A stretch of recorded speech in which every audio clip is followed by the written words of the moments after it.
Sa ating pong talakayin, yung mainit-init pa rin pong issue, yung balasahan sa gabinete po ni Pangulong Bongbong Marcos. May bago pa kayang madadagdag?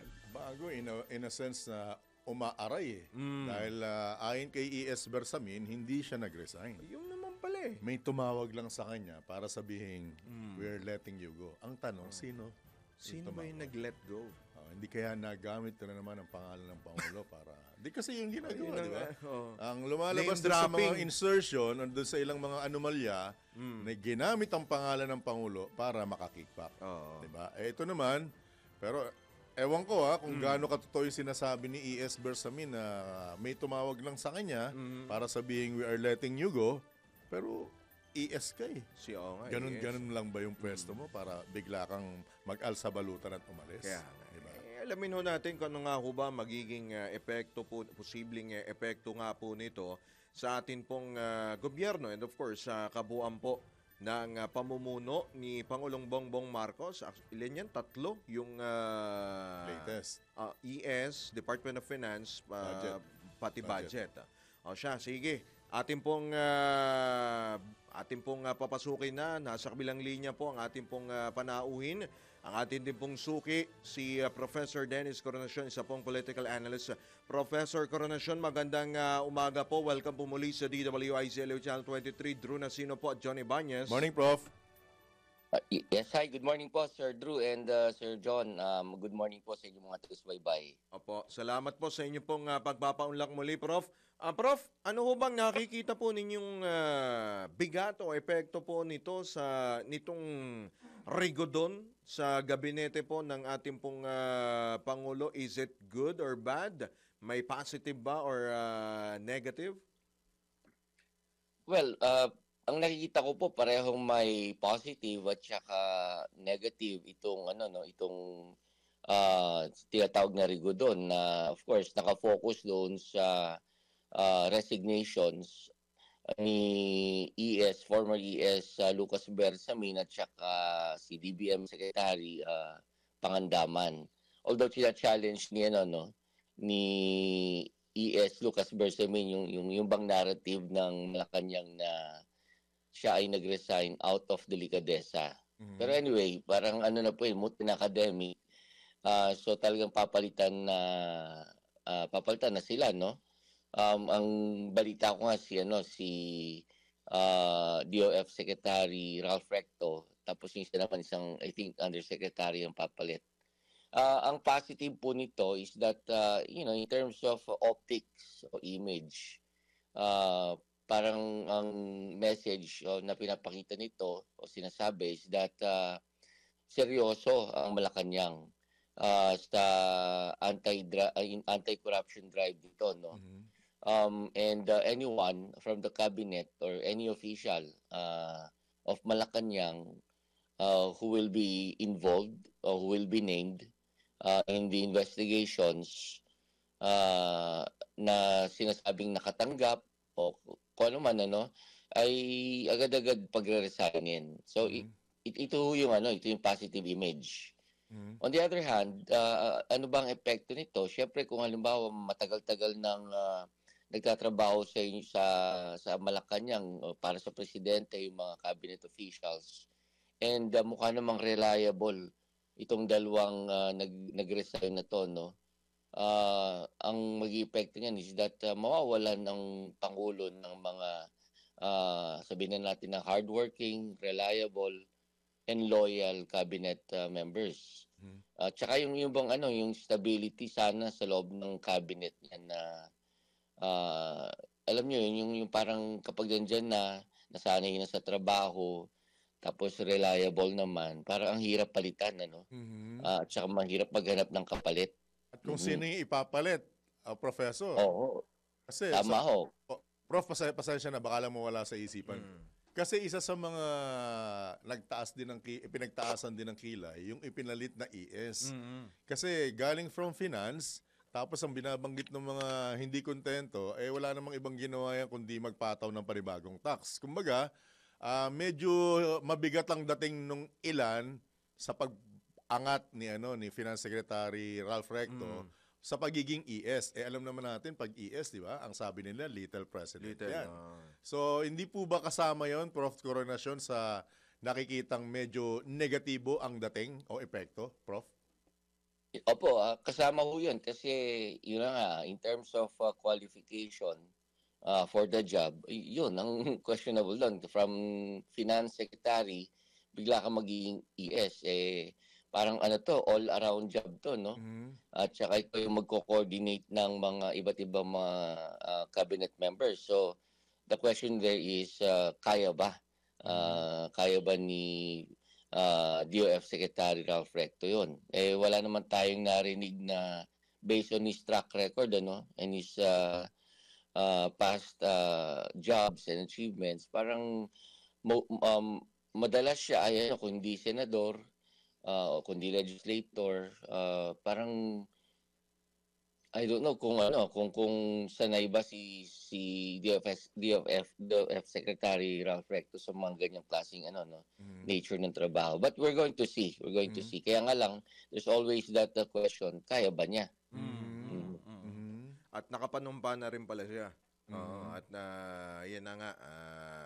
Well, bukod ho doon, Prof, isa rin pong mabigat po na pwesto, na mabigat na trabaho ang iniwan din po ni Budget Secretary Amenah Pangandaman. Pera yan eh. Pera yan. Pera ng Ang bayan pinag-uusapan, Professor Coronation. Ano sa tingin po ninyo ang magiging pros and cons nito, considering na may malalaki pa pong issue po ng korupsyon ang kinakaharap po ng administrasyon. Besides, besides, ang banggit nga is wala namang bahid so far itong Secretary Amenah Doon nabanggit diba? siya. So nabanggit ang pangalan. Siya. Oo, so kumbaga nabanggit pa lang yung pangalan, pak agad, diba? Yun ang dating ng iba Bakit hindi ika nga binigyan muna ng pagkakataon na makapagsalita or something, Professor? Opo. O nga po, ang feedback ko nga po sa performance ni Secretary Pangandaman, she's doing a good job. Until napangalanan nga po siya at saka yung kanyang departamento doon sa issue ng corruption. Yun again, dahil na nga po dahil maganda ang ginagawa niya. So ang tanong is sino ba yung qualified at kasing sipag o kasing galing niya magtrabaho na pwede pumalit sa kanya. So meron mang ganong klaseng tao. I'm sure marami dyan sa gobyerno, no? Kaya nga lang, that person, I think na-identify na kung sino siya, no? Is going to have huge shoes to fill. So medyo magaling kasi. Kung man walang issue, sabi nyo nga kaya nga lang napangalanan. So, at saka very important po yung position ng DBM Secretary kasi siya yung nagdi-disburse ng budget once na naipapon naman, siyempre. Oo, at ang alam ko sanay na sa trabaho niyan si Secretary Pangandaman. Tapos lalo pa may issue ngayon ng corruption. So, yung susunod, hindi lang niya i-perform yung function ng isang DBM Secretary. Kung hindi, kinakailangan niya ring i-navigate yung kung paano may iwasan yung corruption given the fact na siyempre meron mga officials diyan at saka na I'm sure mayroong mga tawag dito may mga mga planong masama doon sa national budget. So dapat manmanan niya mabuti yung papalit kay Secretary Pangandaman. Yun nga po Opo. Opo, Prof, binanggit mo na rin naman, kumbaga, kailangan na maipasa yung 2026 budget Di ba? Sa tingin mo ba ay pangit yung timing, hindi maganda yung timing ng resignation o kung pag-alis man ni Secretary Pangandaman, considering na ito nga meron tayong hindi pa nga tapos di ba? Hindi pa tapos sa pagbusisi sa 2026 proposed national budget. Tama ho kasi kumbaga man in the thick of the budget process by December expected na mapirmahan na ng Pangulo yung 2026 budget. So I think kumbaga man hindi siya ill-advised yung palitan ng yung particular cabinet position na yon kung kailan minamadali mo at gusto mo na tapusin yung 2026 budget. So I don't know kung yung papalit sa kanya is as equally involved, as equally aware doon sa mga nangyayari sa detalye ng proposed 2026 budget. So yun ang problema, no? Yung transition. Baka mamaya hindi familiar o kaya hindi very much involved yung papalit sa kanya. Actually, mismong mga mambabatas na ang nagsabi na medyo madedelay yung proseso nila kasi nga kinakailangan mag-adjust nung nila Oo. dahil do sa pagbibitiw nga sa pwesto ni Secretary Pangandaman. Prof. Oo, ang tamang ginawa ko sana diyan is pinayagan na munang umupo, magpatuloy sa kanyang pwesto si Secretary Pangandaman until such time na naipasa na yung 2026 budget. So, wala namang I think wala naman na-generate na kumbaga man public clamor para mag-resign si Secretary Pangandaman. Mhm. Prof, balik na rin natin ang sitwasyon. Kung halimbawang nabanggit niya yung pangalan ng dalawa, E.S. Bersamin at saka si Secretary Pangandaman, nag-tender ng kanilang resignation, ano naman ang dating kung sakaling hindi naman tinanggap ni Pangulo yung pagbibitiw nitong dalawa? Anong dating naman ito, Prof? Assuming na ganun po. Apo, baliktad ang sitwasyon. Well, ang maaari kong isipin ng publiko niyan is that yung Pangulo, kahit may binabato ng aligasyon ng corruption dito sa dalawang opisyalis na to, hindi seryoso sa kanyang anti-corruption drive. Yung po ang isipin ng kasi Negative any pa leader rin. na maaari ho, kasi alam niyo naman publiko ngayon, mapangalanan lang ang isang official. Hindi na masyado nag-iisip sa sobrang galit at malalakas itong corruption issue na to. So mapakitahan mo lang ng visuals na maraming mga maleta, sangkatutaking pera nakalatag sa lamesa, agad-agad naniniwala. Kasi napapangalanan sila doon sa part na parang yung trial by publicity. And any mention of a public official's name, agad-agad paniniwalaan ng mga tao. Prof, So, in short tingin yan, maraming judger sa atin. Maraming judger sa netizen, ha? Tama ba?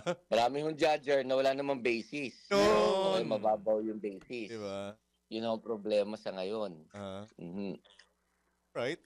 Basa mo ba na, yeah. Prof, pasensya na, basa mo ba na mahihirapang makabangon lalo ang administrasyon dahil sa mga ganitong pangyayari na sa harap ng mga aligasyon, unti-unting nalalagas ang mismong gabinete, mga trusted men ng Pangulo na nasa paligid niya. At hindi lang basta-basta yung Di mga basta-basta. posisyon na yun, Prof.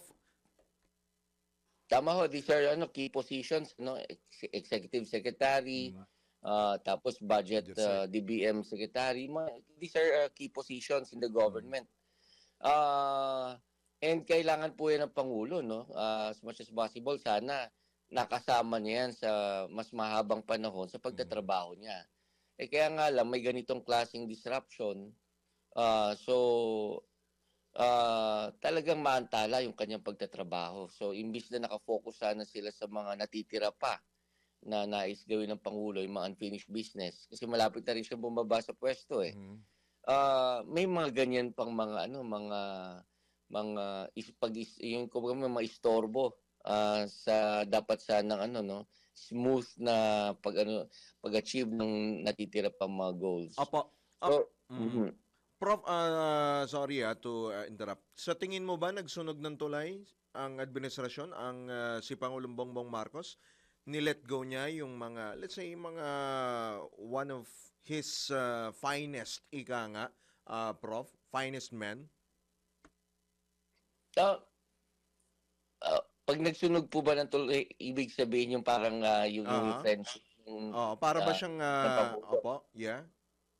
Well, siguro with regard to kasi hindi maganda yung ending with hindi maganda yung pag-handle ng Malacanang doon sa alleged resignation ni former ES Lucas Bersamin. Baka yon insofar as yung handling of these resignations is concerned, yun ang puwedeng naapektuhan siguro yung kanyang professional relationship and personal relationship with the ES Lucas Bersamin. Pero siguro after po ng issue 'to baka magkakaayos pa rin sila, eh. Mhm. Pero alam niyo, kilala kasi ang ano 'no, Malacanang, yung kasalukuyang administrasyon sa mga yung tinatawag ng mga biglaan na pagtatanggal ng Mhm. kanilang mga opisyal. Mhm. Oo, ang example na diyan si General Torre 'no. Mhm. Nagka-issue tapos bigla rin dinismiss. So kumbaga walang graceful exit. Sumunod na diyan ito nga si ES Lucas Bersamin. So another ano yun ano, another aspect of the issue na involve ang ano no, na apektado Malacanang. So bukod sa you're losing your best men, you're losing them also in a bad way. Prof, Mm. nakikita mo bang, sabi mo nga kanina mukhang mahihilot, hindi ba posibleng tumalo naman sa kabilang barko itong lalo si ES na mukhang nasaktan doon sa nangyari? May nakikita kang ganong senaryo, Prof? Well, baka hindi naman ho, no? Kasi yan ang naging tingin ko noon kay kay General Torre. Na hanggang ngayon hindi pa naman lumilipat sa kabilang kampo. Although na umattend yata siya sa mga events ng ng mga political leaders na identified with the Liberal Party. Pero doon sa Duterte camp ng mga events, hindi naman siya dumadalo. So baka ganito rin kay ES Lucas Alright. Bersamin. Okay, Prof, on my side, nakikita mo ba na maulit sa anak yung nangyari sa kanyang ama sa pwesto bilang Pangulo? Yung pong yung pagkatanggal Yes, sa sir. pwesto. Yes, sir. Well, so far nagsusurvive po siya, no. Siguro ang tingin ko po diyan is remote yung possibility because I think yung so far yung biggest attempt to remove him from his position was during the supposedly 3-day rally dito Okay. ng Iglesia ni Cristo along with the other pro-Duterte supporters. Hindi ho nagtagumpay yun, so kinakailangan mag-isip na naman ng panibagong paraan para matanggal sa pwesto yung mga detractors niya, yung mga kritiko niya. So far, nagsusurvive ho siya kahit ang tingin natin sa kanyang pamumuno ay sabihin na natin na hindi naman outstanding. Shaky, no? Oo. Ah. So, surviving, tingnan natin kung tatagal hanggang sa pinakadulo ng kanyang termino. Alright. Nako, sige po, Prof. Baka meron pa ako kayo mga karagdagang pampanawagan. Payo po sa atin po mga kababayan, lalo yung mga atin pa pala ng rally sa November 30. May 30 pa May pala. November 30 pa pala, Prof. May mga inaasahan pa tayong mga inorganisan na mga protest rallies, akin ho, okay yan yung mga protest rallies kasi this is all part of our so-called democracy.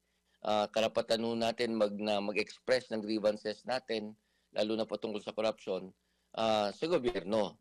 So wag ho tayo titigil na i-pressure tayo sa publiko, na i-pressure ang ating pamahalaan na sagutin, i-address itong malala at seryosong problema natin sa corruption. Pero of course, as citizens, we must remember na ang ating mga pagkilos dapat ay mapayapa at saka legal. Wag ho tayo lalabag sa batas at focus lang tayo sa goal. Ang goal ay papanagutin yung mga natin, yung mga corrupt na public officials. Opo. Alright, Prof. Maraming salamat po, Prof. Maraming salamat as always Next time kasi dahil may November 30 pa, Oo. mukhang aabalahin namin kayo ulit sa mga susunod na pagkakataon. Thank you so much, Prof. Good morning po. Ingat po kayo, Prof. Salamat Salamat po. din po. Good morning. Alright, Morning. si Dr. Dennis Coronacion, isa pong political analyst mula po sa University of Santo Tomas. Professor,